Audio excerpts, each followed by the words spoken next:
Fixing a car's head can seem intimidating, but trust me, it's not rocket science. The first thing you need to do is identify the issue. Overheating, misfiring, strange noises, each symptom points to specific problems. Common culprits include a warped head, blown gasket, or cracked cylinder head. A warped head usually happens when your car overheats.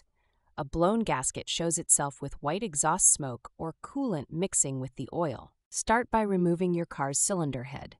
This process involves taking off the intake manifold, exhaust manifold, and sometimes even the timing belt or chain.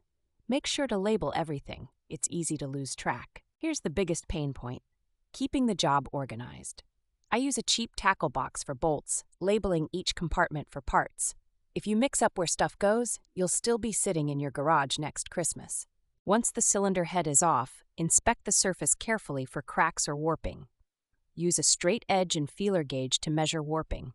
The allowable limit is usually 0.003 inches. Anything more, and you'll need professional resurfacing. If the issue is a gasket, clean the entire gasket mating area thoroughly. You do not want leftover residue messing with your seal. Use a plastic scraper and brake cleaner to get a factory clean surface. Reassembly is where most mistakes happen. Make sure your torque wrench is calibrated and tighten bolts to the exact specs in your car's manual. Doing it by feel? That's how people blow their engines. Here's my pro tip. Replace the head bolts.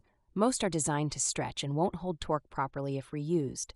A $30 set of bolts could save you thousands in future repairs. Not worth skipping. Before you fire up the engine, double-check everything. Did you reconnect the timing belt? Did you retighten all hoses and electrical components? Missing one small detail can turn a repair into a disaster.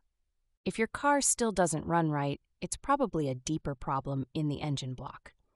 And honestly, that's when you need to consider whether it's worth saving the car at all. Engines have their limits. Tools matter. I used to use whatever tools I had lying around, but investing in quality saved me hours of frustration. If you don't already own one, get a breaker bar for stubborn bolts. It's life-changing.